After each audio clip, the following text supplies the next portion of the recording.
이 수업에서 나는 무역 조건이라고 불리는 국제 경제 개념에 대해 이야기하려고 합니다. 무역 조건의 정의부터 시작하겠습니다. 우리는 한 국가가 무역 조건을 어떻게 계산하는지에 대한 공식을 소개합니다. 그러한 계산의 몇 가지 실리를 차례대로 소개합니다. 이어서 우리는 한 나라의 무역 조건이 시간 경과에 따라 어떻게 변할 수 있는지에 관한 몇 가지 용어를 이야기합니다. 한 국가의 무역 조건이 달라질 수 있는 이유를 밝힙니다. 여러분이 국제 경제학을 공부해 왔다면 국가 간의 재화와 서비스 무역은 비교 우위의 원칙에 기초하고 있다는 것을 알 겁니다. 이러한 개념을 고려하여 우리는 특정 국가가 자국이 특화한 재화를 수출하고 자국이 생산하지 않는 재화를 다른 국가로부터 수입한다는 걸 알고 있습니다. 우리가 무역 조건을 논할 때 한 나라의 수출품의 가치와 그 나라 수입품의 가치를 상호 비교한다는 얘기입니다. 그와 같이 한 국가의 무역 조건은 한 국가가 한 단위의 수출품으로 얼마나 많은 수입품을 구매할 수 있는지를 측정합니다. 무역 조건은 지숫값으로 표시합니다. 그것은 기본적으로 수출 물가 나누기 수입 물가입니다. 여러분이 경제학 공부를 한 지 꽤 되었다면 아마 과거에 지수를 접했을 것입니다. 예를 들어 거시경제학에서 소비자 물가 지수를 배운 적이 있을 겁니다. 소비자 물가 지수는 한 나라의 인플레이션을 측정하는 방법입니다. 소비자 물가 지수는 한 바구니로 구성된 특정 재화의 가격을 기간을 달리해 측정한 뒤 한 기간의 가격을 다른 기간의 가격으로 나누어 비교하는 방식입니다. 기본적으로 같은 방법을 이용해서 무역 조건을 측정합니다. 우리는 한 바구니로 구성된 7개의 수출품 가격을 기간을 달리해 측정한 뒤 한 기간의 수출품의 가격을 다른 기간의 수출품 가격으로 나눈 다음 100을 곱합니다. 이 방법을 사용하여 수출 물가 지수를 산출합니다. 따라서 한 나라의 무역 조건을 규정하려면 먼저 그 나라의 수출 물가 지수를 알아야 합니다. 기준 연도를 활용해 국가의 수출 물가가 시간 경과에 따라 증가했는지 감소했는지 여부를 판단할 수 있습니다. 우리가 수출 물가 지수를 알게 되면 우리는 그 수출 물가 지수를 수입 물가 지수로 나누어 그 수입품의 가격이 상승하는지 하락하는지를 결정할 수 있습니다. 수입 물가 지수는 어느 한 해에 수입한 재화의 가격을 측정하는 걸 말합니다. 여기 오른쪽에 있는 테이블을 잠깐 보시겠습니다. 우리에게 한 국가가 있습니다. 자, 우리는 이 나라를 Y라고 부릅니다. 이 표의 왼쪽에 Y 국가의 수출 물가 지수가 있습니다. 보시다시피 2011년에서 2012년 사이에 수출 물가가 하락했습니다. 2012년에서 2013년 사이에 이 나라의 수출품 물가가 다시 하락했습니다. 그러나 2013년부터 2014년까지 이 나라의 수출 물가는 눈에 띄게 상승했습니다. 이 수업 후반부에서 우리는 한 국가의 수출 물가가 시간 경과에 따라 오르거나 내릴 수 있는 다양한 이유에 관해 이야기합니다. 오른쪽 칸에는 수입 물가가 나와 있습니다. 여기 숫자는 이 나라에서 한 바구니로 구성된 수입 재화 가격이 시간 경과에 따라 어떻게 변하는지를 나타냅니다. 보시다시피 2011년에서 2012년까지는 수입 물가가 상승하였지만 수입은 약어로 M입니다. 2012년에서 2013년까지는 수입 물가가 하락하였음을 알 수 있습니다. 따라서 수입 물가가 하락하다가 2013년에서 2014년 사이에 수입 물가가 다시 상승합니다. 이제 무역 조건은 매년 수출 물가 지수를 매년 수입 물가 지수로 나누어 계산할 수 있습니다. 몇 년치를 산출해 봅시다. 먼저 2011년 무역 조건을 계산해 보겠습니다. 이를 위해 우리는 국가별 수출 물가 지수 100을 국가별 수입 물가 지수 98로 나누면 됩니다. 우리가 그것을 지수로 변환하려면 100을 곱해야 합니다. 여기서 무역 조건은 실제로 지수 자체라는 점을 지적하지 않았네요. 두 물가 지수를 나누어 얻은 값이 무엇이든 그것에 100을 곱합니다. 지금 계산해 봅시다. 100을 98로 나누면 1.04가 나옵니다. 여기에 100을 곱하면 2011년 무역 조건은 104가 됩니다.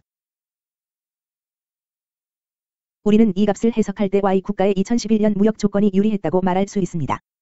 평균적으로 대외 수출 단위 하나로 대외 수입 단위 1.04개를 구매할 수 있습니다. 이것은 유리한 무역 조건입니다. 2012년을 살펴보고 이 두 해 동안의 대외 무역 조건이 어떻게 바뀌었는지 알아보겠습니다. 2012년의 무역 조건은 수출 물가 지수 94를 수입 물가 지수 100으로 나누고 100을 곱하여 구합니다. 지금 바로 해봅시다. 2012년의 무역 조건은 94입니다. 2013년으로 넘어갑시다. 그리고 2013년과 2014년은 신속하게 진행하겠습니다.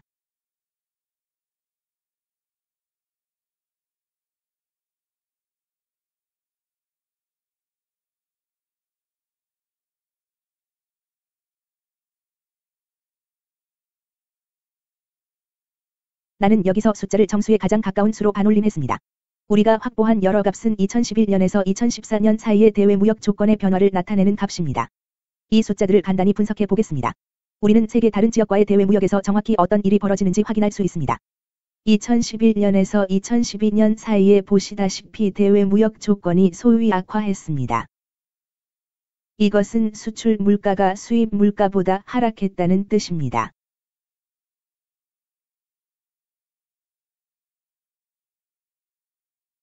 대외 무역 조건이 악화했습니다. 2012년과 2013년 사이에 어떤 일이 벌어졌나요? 이번에는 정도가 약하지만 여전히 악화하는 것을 볼 수 있습니다. 마찬가지로 수입 물가보다 대외 수출 물가가 하락합니다. 2012년과 2013년 사이 격차를 보면 수입 물가가 실제로 하락했다는 겁니다. 그러나 동시에 수출 물가도 하락했습니다. 그리고 전반적으로 무역 조건이 악화하였습니다. 2000년과 2013년 사이에는 대외 무역 조건이 그다지 좋아 보이지 않습니다. 2012년과 2013년 사이에는 대외 무역 조건이 악화하였습니다. 그러나 여기 이 기간에는 보시다시피 대외 무역 조건이 크게 개선되었습니다. 무역 조건의 값이 증가할 때 우리는 무역 조건이 개선되었다고 말합니다. 이것은 대외 수출 물가가 수입 물가보다 상승했다는 뜻입니다. 이제 해석이 필요한 몇몇 용어가 나왔습니다. 한 국가의 무역 조건은 증가 또는 감소하지 아니하며 대신에 우리는 무역 조건의 개선과 무역 조건의 악화라는 용어를 사용합니다. 이러한 용어를 여기서 정의합니다. 수출 물가가 수입 물가보다 상승할 때 한 국가의 무역 조건은 개선되게 됩니다. 개선이란 무역 조건, 즉 TOT 값이 증가할 때를 말합니다. 그 나라의 무역 조건 개선이 가져올 수 있는 영향에 대해 간단히 이야기해 보겠습니다. 자, 무역 조건 개선이 경제에 좋을지 나쁠지는 두 가지 요인에 달려 있습니다. 무역 조건의 개선이 해당 국가의 것이 경제 상황에 어떤 영향을 미칠까요? 구체적으로 해당 국가의 무역 조건 개선이 순수출에 어떤 영향을 미칠까요? 그 해답을 구하려면 우리가 몇 가지 다른 요소들을 고려해야 합니다. 우리는 수출입 거래 수요의 가격 탄력성 값을 고려해야 합니다. 따라서 수출입 거래 수요의 가격 탄력성에 따라 무역 조건의 개선이 경상계정 수지를 흑자로 전환할 수 있거나 이는 수출입 거래 수요가 비탄력적일 경우입니다.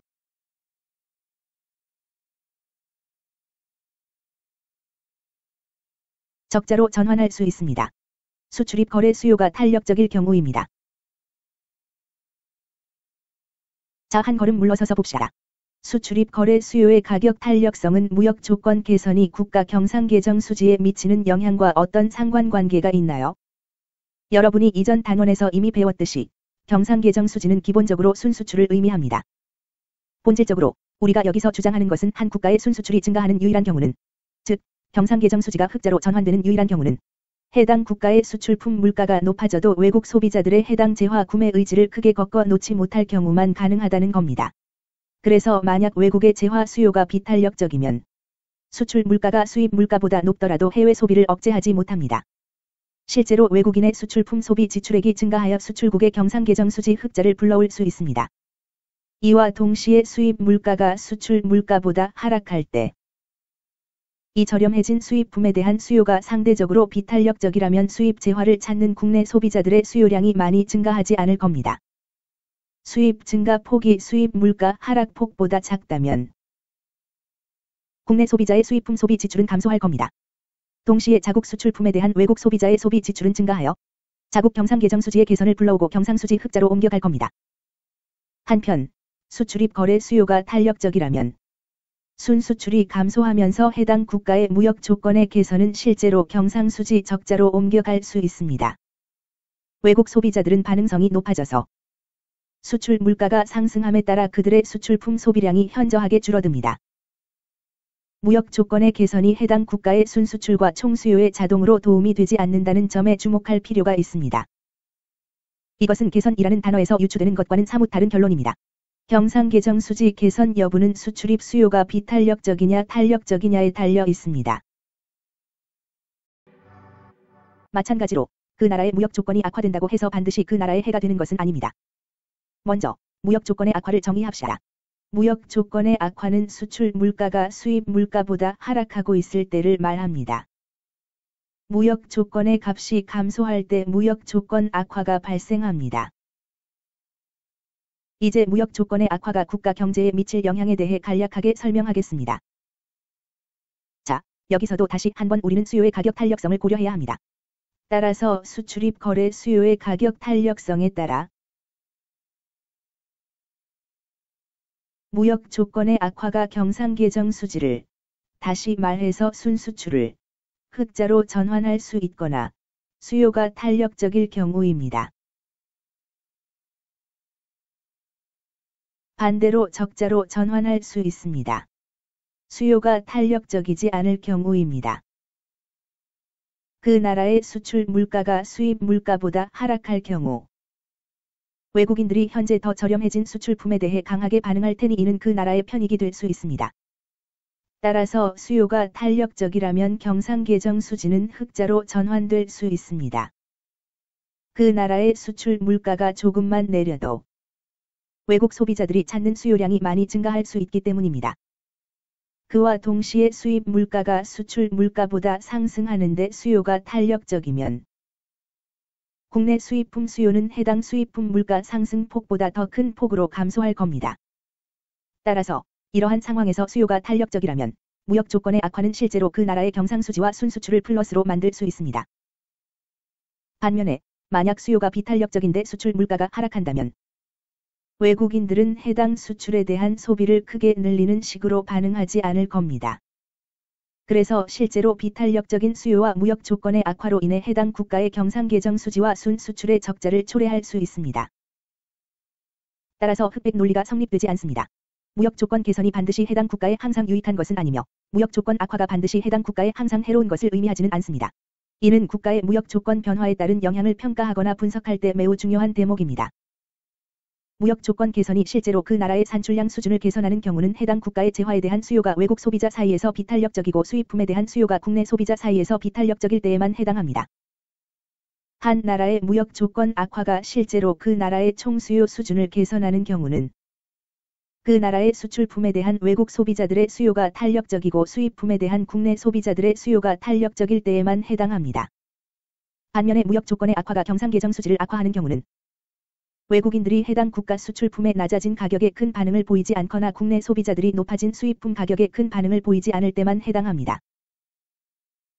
이로써 오늘 수업의 마지막 부분에 도달하게 됩니다. 우리는 국가의 무역 조건의 변화를 가능케 하는 몇 가지 이유를 이야기할 필요가 있습니다. 우리는 여기서 국가의 무역 조건을 개선하거나 악화시킬 수 있는 4가지 요인을 요약할 것입니다. 무역 조건을 바꿀 수 있는 다른 많은 요소가 있습니다. 그러나 시간상 이 수업에서 이 4가지에만 초점을 맞출 것입니다. 첫째, 한 국가의 수출품 수요의 변화입니다.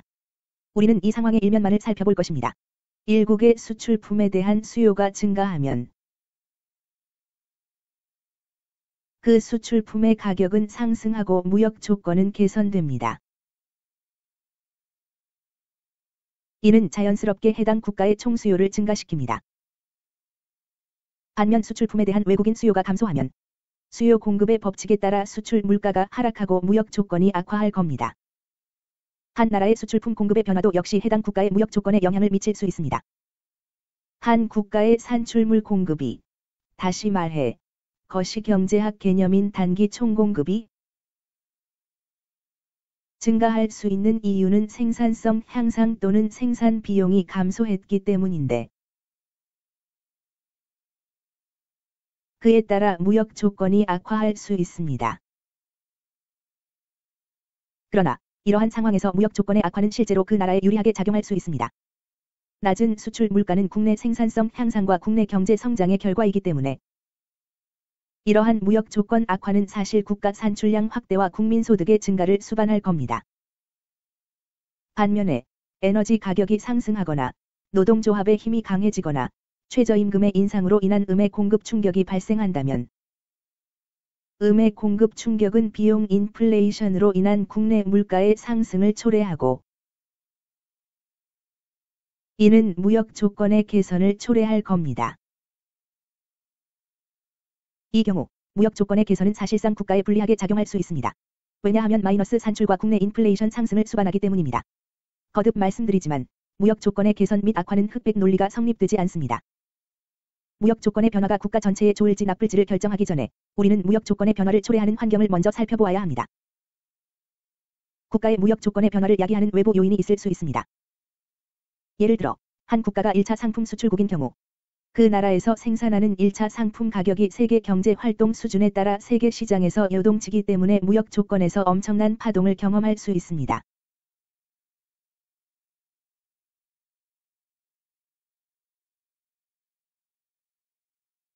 (1차) 상품 수출국은 완제품 생산이 많은 국가보다 무역 조건에서 더 심한 변동을 경험하는 경향이 있습니다. 반면에 완제품의 공급과 수요는 가격 변화에 더 민감하게 반응합니다. 따라서 1차 상품에 비해 가격 변동 빈도도 적고 변동성도 덜합니다. 한 국가가 1차 상품의 가격 변동이 무역 조건에 미치는 영향을 최소화할 방법은 자국의 산출을 다변화하는 것입니다. 따라서 산출의 다변화는 무역 조건의 변동을 최소화해 개발도상국을 위한 것이 경제 안정성 확대를 가져올 겁니다. 저개발 국가들은 산출 품목을 다변화함으로써 무역 조건의 변동을 줄일 수 있습니다. 이것이 서유럽, 북아메리카, 동아시아와 같은 국가들의 무역 조건이 시간 경과에 따라 더욱 안정되는 이유입니다.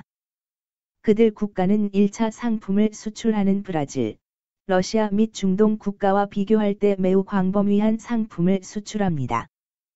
1차 상품 수출 국가의 무역 조건은 더 크게 변동할 공산이 큽니다. 1차 상품의 가격은 불특정 시점의 세계 경제 활동의 수준에 따라 변동폭이 크기 때문입니다. 무역 조건의 변화를 야기할 마지막 요인은 환율 자체입니다. 따라서 놀랄 것도 없이 통화 가치의 상승은 한 나라의 무역 조건을 실제로 개선합니다. 물론 외국인에게 그 나라의 수출품은 더 비싸집니다. 지난 강의에서 배운 바와 같이 특히 마셜 러너 조건과 제이커브를 다룬 국제수지 단원에서 배운 바와 같이 한 국가의 통화 가치가 상승한다고 해서 반드시 것이 경제 상황이 개선되는 것은 아닙니다. 통화 가치 상승은 실제로 경상수지 적자를 발생시키고 국가의 총수요를 감소시킬 수 있습니다. 거듭 말씀드리지만 무역 조건 개선이 반드시 해당 국가에 유리한 것은 아닙니다. 통화 가치 상승이 총수요에 어떻게 영향을 미치는가는 수요의 가격 탄력성과 마셜 러너 조건의 충족 여부에 달려 있습니다. 나는 해당 개념들을 다룬 이전 수업 영상을 내 유튜브 채널에 게시한 바 있습니다. 한편, 통화 가치 하락은 무역 조건의 악화를 초래합니다. 해당 국가의 수출품은 싸지고 수입품은 비싸졌기 때문입니다. 거듭 말씀드리지만, 한 나라의 무역 조건 악화가 반드시 그 나라에 불리한 것은 아님을 다시 한번 환기합니다. 그것이 그 나라의 것이 경제 상황을 개선하거나 악화시키느냐의 여부는 무역 조건의 개선 또는 악화 이후에 더 비싸지거나 덜 비싸진 수입품과 수출품에 대한 국내외 소비자들의 반응에 달려 있습니다. 이번 수업에서는 무역 조건의 정의를 살펴봤습니다. 우리는 무역 조건에 대한 공식을 배웠습니다. 우리는 여기 표에 있는 수출 물가 지수와 수입 물가 지수를 이용하여 7개의 무역 조건을 몇 차례 계산해 보았습니다. 우리는 국가 무역 조건의 변화를 초래할 수 있는 요인들을 개략적으로 설명하였습니다. 여기서 결론으로 삼고 싶은 가장 중요한 지점은 개선과 악화라는 용어에 좋은 것과 나쁜 것과 같은 가치를 부여해서는 안 된다는 겁니다. 무역 조건의 개선이 항상 좋은 것은 아니며 무역 조건의 악화가 항상 나쁜 것은 아닙니다. 무역 조건의 변화가 국가의 총수요, 산출, 인플레이션 및 고용에 미치는 영향은 수출입 물가의 변화에 대한 국내외 소비자의 반응에 따라 결정됩니다.